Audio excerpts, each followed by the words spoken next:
ఒక అక్యూజ్డ్కి ఒక క్రిమినల్కి మధ్యలో ఉన్నటువంటి తేడా. అక్యూజ్డ్ అంటే నేరం ఆరోపించబడినటువంటి వ్యక్తి, క్రిమినల్ అంటే నేరం సిద్ధింపబడినటువంటి వ్యక్తి. అంటే కోర్టు ఎవరికైతే శిక్షని వేస్తుందో వాడు క్రిమినల్ అవుతాడు.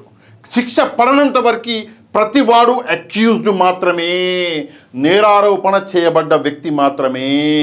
ఇది సామాన్య జ్ఞానం, అంటే జనరల్ నాలెడ్జ్. నాకు అంటే ఒక సామాన్య వ్యక్తికి ఉన్నటువంటి ఈ సామాన్య జ్ఞానం అన్నది డీజీపీ గారికి లేకపోవడం అన్నది నిజంగా మనందరం అంటే ఆంధ్రప్రదేశ్ ప్రజలందరము సిగ్గుతో తలదించుకోవాల్సిన విషయం. డీజీపీ గారిని నిన్న ఒక ప్రెస్కి సంబంధించినటువంటి ఒక జర్నలిస్టు ఒక ప్రశ్న అడగడం జరిగింది. ఆయన ఆ ప్రశ్నకి ఇచ్చినటువంటి సమాధానం అనేది సోషల్ మీడియాలో వైరల్ అవుతుంది. మీరు ఆల్రెడీ ఆ వీడియోని చూసి ఉంటారు. అయినా కూడా నా కోసం ఒకసారి చూడండి, ఎందుకంటే కొన్ని విషయాలు మనం ఈరోజు ఈ వీడియోలో మాట్లాడుకోవాలి. ఇది మాత్రమే కాదు, మరికొన్ని విషయాలు ఉన్నాయి. ముందు ఈ వీడియోని చూడండి. So does AP police accept that publicly parading accused persons violates the Supreme Court guidelines? We don't have patrolling vehicles to take the accused to the court. So we take them by walk. We also do patrolling. Thank you. Naber. I don't know.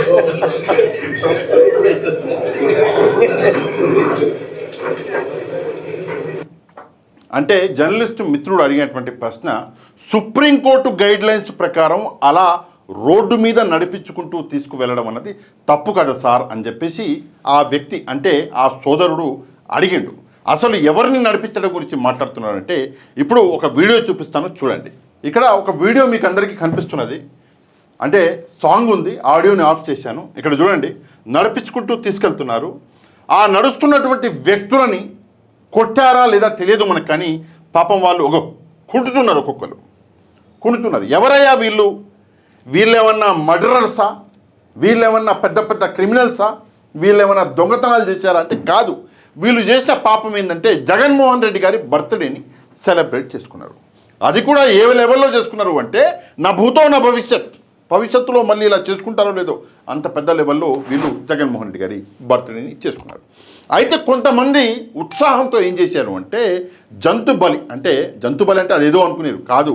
యాటలు మేకలు ఉంటాయి కదా, వాటిని పొట్టేలు వాటి తల నరికి ఆ రక్తంతో జగన్మోహన్ రెడ్డి గారి ఫోటోకి రక్తాభిషేకం చేసేటటువంటి ఒక కార్యక్రమం అనేది చేశారు. అయితే పోలీసులు చెప్పేది ఏంటంటే, పోలీసులు మాత్రమే కాదు టీడీపీకి సంబంధించినటువంటి వాళ్ళు కూడా చెప్పినటువంటి విషయం ఏంటంటే ఇది తప్పు, సుప్రీంకోర్టు గైడ్లైన్స్ ప్రకారం అలా చేయకూడదు.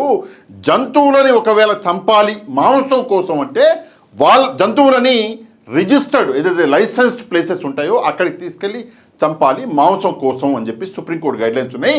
ఇలాగ రోడ్ల మీద చంపడం అనేది తప్పు వాళ్ళు చెప్తుంది. అది కాకుండా ఆంధ్రప్రదేశ్లో చట్టం ఉంది 1950ది, ఆ చట్టం ప్రకారం ఇలా చేయడం తప్పు అని చెప్పేసి వాళ్ళు చెప్తున్నారు. సరే, మీ మాటలే నమ్ముదాం, మీరు చెప్పిందే కరెక్ట్ అనుకుందాం. మరి అట్లాంటప్పుడు డీజీపీ గారిని ప్రశ్నించాలి. ఏం ప్రశ్నించాలి? ఇదేంటి మరి? వద్దు, సాంగ్ ఆపేస్తా, ఎందుకు వచ్చిన గోల. ఇదేంటి మరి? ఇది కూడా జంతు బలే కదా, ఇది కూడా రోడ్ల మీదనే కదా, కత్తులే కదా, ఇవన్నీ కత్తులు కాకపోతే మరేంటి? వంగలపూడి అనిత గారు కత్తి చూసి భయపడ్డారంట.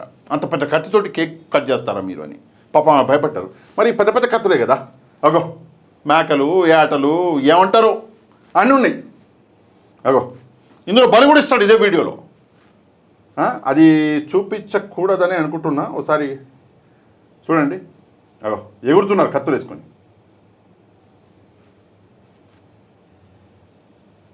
ఎవరు? టీడీపీ వాళ్ళు. ఇక్కడ వింత విచిత్రమైనటువంటి విషయం ఏంటంటే చంద్రబాబు నాయుడు గారి ఫోటో ఇక్కడ కనిపిస్తుందా మీకు? చంద్రబాబు నాయుడు గారి ఫోటో కూడా ఉంటుంది. ఇక్కడ ఉంది చూడండి, చంద్రబాబు నాయుడు గారి ఫోటో పెట్టుకొని తీసుకెళ్ళి జంతు బలులు చేసి, ఇదే వీడియోలో ఉంది, నేను అంత దూరం వెళ్ళను, బలి ఇచ్చి ఆ రక్తంతో చంద్రబాబు నాయుడు గారి ఫోటోకి రక్తాభిషేకం చేశారు. ఇది ఒక ఎత్తు అయితే, మరొక ఎత్తు ఏంటంటే ఇంకోటి ఆయన ఉండే కదా మన దగ్గర, ఇది ఆయన హెల్త్ మినిస్టర్ అంట, సత్యకుమార్ యాదవ్ గారు. ఆయన ఉండగానే సరే అక్కడ చంద్రబాబు నాయుడు గారి ఫోటో ఉండి సరే జగన్మోహన్ రెడ్డి గారు కూడా అక్కడ లేరు. కాకపోతే ఇక్కడ ఆయన ముందల్నే ఎవరు హెల్త్ మినిస్టర్ గారి ముందల్నే అగో నరికేసి పొట్టెల్ని అగో అగో అగో అగో అగో చూడండి కత్తి వద్దు, బాగుండదు. సో ఇవి పరిస్థితులు. నేను డీజీపీ గారిని ఎందుకంటే డీజీపీ గారు అంటే నాకు చాలా ఇష్టం, నాకు చాలా ప్రేమ ఆయన అంటే. అందుకే డీజీపీ గారిని ఒకటే ఒక ప్రశ్న అడుగుతున్నా. సార్, న్యాయం అన్నది ఒకరికొకలాగా మరొకరికి మరొకలాగా ఉంటుందా, లేదా న్యాయం అంటే న్యాయమేనా, అందరికీ ఒకేలాగానే ఉంటుందా? దయచేసి డీజీపీ గారు సమాధానం చెప్పాలి. ఇక డీజీపీ గారు మాట్లాడినటువంటి మాటల గురించి మనం వద్దాం. ఇక్కడ కొన్ని విషయాలు ఉన్నాయండి. ఏంటంటే ఆయన మామూలు వ్యక్తి కాదు, ఆయన ఒక రాష్ట్రానికి డీజీపీ. ఆయన అన్నటువంటి మాట ఏంటి అంటే, సార్ మీరు సుప్రీంకోర్టు గైడ్లైన్స్ ప్రకారం అలాగ తీసుకెళ్లడం రోడ్డు మీద నడిపించుకుంటూ వాళ్ళ ముఖాలు ప్రజలకి తెలిసేలా తీసుకెళ్లడం తప్పు కదా సార్ అంటే, మా దగ్గర పెట్రోలింగ్ వెహికల్ లేవు అందుకే తీసుకెళ్ళినాం అట్లా అన్నాడు డీజీపీ గారు. నేను డీజీపీ గారిని ఒకటే ఒక ప్రశ్న అడుగుతున్నా. సుప్రీంకోర్టు గైడ్లైన్స్ ప్రకారం అలా తీసుకెళ్ళకూడదు కదా, మీరు అలా తీసుకెళ్లారు అంటే క్రైమ్ చేసినట్టేనా, చట్టాన్ని మీ చేతిలో తీసుకున్నట్టేనా? దయచేసి డీజీపీ గారు సమాధానం చెప్పాలి. లేదు ఒకవేళ ఇలాగ జంతు బలి చేస్తే మేము అందరికీ ఇలాగే శిక్షిస్తామంటే మరి టీడీపీ వాళ్ళని ఎందుకు వదిలిపెట్టారు? అది పాత వీడియో 2023-24 అంటే పోసాని గారు ఎప్పటిదో వీడియో, అది ఆయన మీద కేసు పెట్టలేదా? వల్లభనేని వంశీ గారు 2024 జూన్లో ఏదో చేశారని చెప్పేసి ఇప్పుడు కేసు పెట్టారు. మరి వాళ్ళకెందుకు స్పెషల్ ట్రీట్మెంటు? అండ్ ఇక్కడ అన్నిటికంటే ముఖ్యమైనటువంటి విషయం, డీజీపీ గారు మా దగ్గర బండ్లు లేవు అని ఇంగ్లీష్లో మాట్లాడినటువంటి మాటలలో ఈరోజు ఆ మాటల వల్ల దేశవ్యాప్తంగా రాష్ట్ర పరువు అన్నది పోలేదా? అరే పోలీసు వాళ్ళ దగ్గర బండ్లే లేవంట అని చెప్పేసి రాష్ట్ర ప్రభుత్వం పరువు, చంద్రబాబు నాయుడు గారి పరువు పోలేదా? డీజీపీ గారు అన్నటువంటి మాట వల్ల రాష్ట్ర ముఖ్యమంత్రి చంద్రబాబు నాయుడు గారి పరువు పోలేదా? రాష్ట్ర ముఖ్యమంత్రి కనీసం పోలీస్ డిపార్ట్మెంట్కి బండ్లు కూడా అరేంజ్ చేయలేకపోతున్నారని చెప్పేసి ఈరోజు దేశమంతా కోడే కూస్తుంటే రాష్ట్రానికి తలవంపులు కాదా ఇది? దయచేసి సమాధానం చెప్పాలి. అంటే సుప్రీంకోర్టు గైడ్లైన్స్ అన్నీ వైసీపీ వాళ్ళ కోసమే, తప్పు జరిగితే తప్పు చేసిన వాళ్ళు వైసీపీ వాళ్ళే. కానీ ఈ గైడ్లైన్స్ టీడీపీ వాళ్ళకి చల్లవు, బీజేపీ వాళ్ళకి చల్లవు, కూటమి పార్టీలకి చల్లవు. కూటమి పార్టీలు తప్పు చేస్తే మీరు కళ్ళు మూసుకొని కూర్చుంటారు. ఇది ఈరోజు పరిస్థితి. ఇక్కడ ఒక విషయం ఉందండి, ఏదో జోక్గా మాట్లాడినాము, దట్ వాజ్ అ జోక్ అని చెప్పేసి మీరు అనొచ్చు. No no no no no responsible person who is setting on the responsible chair or responsible position should behave like a responsible person. అంటే మీరు ఇంగ్లీష్లో అన్నారు కాబట్టి నాకు కూడా వచ్చి రాని ఇంగ్లీష్లో నేను కూడా మాట్లాడినా, తప్పుగా అనుకోవద్దు. ఎంతో అంటే మిమ్మల్ని చూసి మేము కూడా ఇన్స్పైర్ అయ్యి ఎప్పుడప్పుడు ఇంగ్లీష్ మాట్లాడుతుంటాం, మాకు వస్తుందా? రాదు. But you should behave like a responsible person. But మీరు చేశారా? నో. మీరేం చేశారు? ఒక నవ్వు, ఒక జోక్ వేసుకొని వెళ్ళిపోయారు. దానివల్ల ఏమైంది? ఈరోజు రాష్ట్ర పరువు ప్రతిష్టలు దిగజారిపోయినాయి. చంద్రబాబు నాయుడు గారు అంటారు, ఏమంటారు? ఇక్కడ చూడండి ఏమంటారు, అగో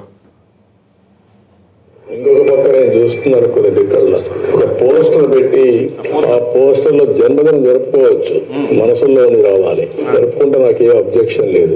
అదే సమయంలో ఫ్లెక్సీ దగ్గర నిషేధమైనటువంటి జంతు బలి చేసి ఆ జంతువును పైకి తీసి నిషేధమైనటువంటి జంతు బలి అన్నారు, నిషేధమైనటువంటి గుర్తుపెట్టుకోండి, బ్లడ్ చల్లడం అంటే సమాజాన్ని భ్రాంతులు చేయాలనుకుంటున్నారు. ఆ రోజు కూడా మీరు పోలీసు వ్యవస్థ గుర్తుపెట్టుకోవాల్సింది, ఏదైతే వివేకానంద రెడ్డి గారిని చంపినప్పుడు బయట ప్రపంచాన్ని ఇక అది మొత్తం ఇక చాలా చాలా సోళ్ళు చెప్తారు చంద్రబాబు నాయుడు గారిని.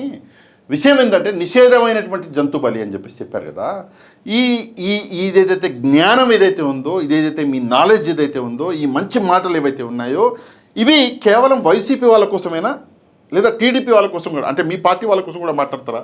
మీ పార్టీ కార్యకర్తలు నిషేధమైనటువంటి జంతు బలి చేసి మీ ఫోటోకే రక్తాభిషేకం చేశారు. వాళ్ళందరినీ మక్కలు ఎరగొట్టి ఈరోజు తీసుకొచ్చి లోన చూద్దాం. ఎందుకు మక్కలు ఎరగొట్టి అంటున్నా అంటే, ఎవరైతే వైసీపీ వాళ్ళని రోడ్డు మీద నడిపించారో వాళ్ళు కొట్టుతున్నారు, అంటే కొట్టారు వాళ్ళని. కొట్టమని ఏ గైడ్లైన్స్ ఉన్నాయి సార్ డీజీపీ గారు? కొట్టమని ఏ గైడ్లైన్స్ ఉన్నాయి సార్ చంద్రబాబు నాయుడు గారు? కొట్టమని ఏ గైడ్లైన్స్ ఉన్నాయి వంగలపూడి అనిత గారు? దయచేసి చెప్తారా? అక్యూజ్డ్ మీద చెయ్యెత్తే అధికారం పోలీసులకు ఉందా అన్నటువంటి ప్రశ్నకి సమాధానం డీజీపీ గారు చెప్పగలరా? అందరూ వింటారా? వినకపోతే 2 దెబ్బలు వేసినామంటారా? 2 దెబ్బలు వేస్తే మీరు కూడా క్రిమినల్ అవుతారు కదా. ఇప్పుడు చట్టాన్ని మీరైన ప్రతి వ్యక్తి క్రైమ్ చేసినట్టే క్రిమినలే, మీరు కూడా క్రిమినల్ అవుతారు కదా. ఆ చిన్న లాజిక్ ఎలా మిస్ అయ్యారు మీరు? ఓసారి సమాధానం చెప్పాలి. మీరు మొదలు పెడుతున్నది రావణ కాష్టం. రేపు పొద్దున్న ఇదే సిచ్యువేషన్లో వైసీపీ గెలిచిందే అనుకోండి, రేపు పొద్దున్న పరిస్థితులు ఎలా ఉంటాయి తెలుసా? టీడీపీ వాళ్ళు, టీడీపీకి సంబంధించినటువంటి ప్రతి ఒక్కరూ రాష్ట్రం వదిలిపెట్టి పారిపోవాల్సిన పరిస్థితులు ఉంటాయి. దయచేసి ఆలోచించాలి. పోలీసులు ఎప్పుడు కూడా రాజకీయాలలో చేయి పెట్టకూడదు, వేలు పెట్టకూడదు. నేను డీజీపీ గారిని రిక్వెస్ట్ చేస్తున్నా, హంబుల్ రిక్వెస్ట్, సార్ రాజకీయాలలో చేయి పెట్టకండి. పెడితే ఈరోజు పరిస్థితులు ఎలా ఉంటాయో మీకు చాలా బాగా తెలుసు. రిటైర్మెంట్ అయిపోయినా కూడా నేను వదలను అని ఆల్రెడీ జగన్మోహన్ రెడ్డి గారు చెప్పారు. దయచేసి ఇట్లా చేయొద్దండి. మీరు నిజంగా ఈరోజు ప్రజల సేఫ్టీ సెక్యూరిటీ గురించి ఆలోచించండి, ప్రజల కోసం పనిచేయండి. పోలీసు వ్యవస్థ 36వ స్థానానికి పడిపోయింది, దాని మీద మాట్లాడండి డీజీపీ గారు, ధైర్యం ఉంటే చూద్దాం. ఎందుకు పడిపోయింది ఒకసారి చెప్పండి, మేము తెలుసుకుంటాం. దాని గురించి మాట్లాడరు. ఈరోజు పోలీస్ స్టేషన్కి వెళ్తే న్యాయం జరుగుతుందా అన్న నమ్మకం ప్రజలకి లేదు. ఈరోజు మార్నింగ్ లైవ్ షోలోనే ఒక వ్యక్తి ఫోన్ చేసి ఒంగోలు పోలీస్ స్టేషన్లో కంప్లైంట్ ఇస్తే నన్ను అసలు పట్టించుకోలేదు సార్, ఇంతవరకు అసలు నా ఫోనే దొరకలేదు అంటున్నాడు. నన్ను తిప్పించుకున్నారు 2-3 సార్లు అంటున్నాడు. ఈ పరిస్థితులను మార్చండి మీకు ధైర్యం ఉంటే. అంతేకాని ఇట్లాంటి స్టేట్మెంట్లు ఇచ్చి ఆల్రెడీ పోలీసు వ్యవస్థ పరువు అన్నది ఆల్రెడీ దిగజారుతున్నది. మీరు ఇంకా ఇట్లాంటి స్టేట్మెంట్ ఇచ్చి దిగజార్చొచ్చు. ఎందుకంటే నిన్నటి నుంచి మీ వీడియో అనేది చాలా వైరల్ అయ్యి మిమ్మల్ని ప్రజలు ట్రోల్ చేస్తున్నారు. మీరు ఒక డీజీపీ, మిమ్మల్ని ప్రజలు ట్రోల్ చేస్తున్నారు. దరిద్రం ఏంటంటే మిమ్మల్ని ట్రోల్ చేస్తే ఒక సాధారణ వ్యక్తిని కాదు, మొత్తం డిపార్ట్మెంట్ని ట్రోల్ చేసినట్టు అవుతుంది. దయచేసి ఈ విషయం మీద కొంచెం స్పందించండి, కొంత బాధ్యతగా వ్యవహరించండి. ఈ విషయం మీద మీరేమనుకుంటున్నారో కమెంట్ చేయడం మాత్రమే కాదు, వీడియోని లైక్ చేయడం మాత్రము అసలు మర్చిపోవద్దు. మన ఛానల్ నచ్చి మన వీడియోలు నచ్చే వాళ్ళు, మన వీడియో చూసిన వాళ్ళు వీడియోని కూడా సబ్స్క్రైబ్ చేసుకుని పక్కన బెల్ ఐకాన్ ఉంటుంది, దాన్ని క్లిక్ చేయండి. నెక్స్ట్ వీడియోలో మళ్ళీ కలుసుకుందాం. అంతవరకు థ్యాంక్ యూ వెరీ మచ్. జై హింద్.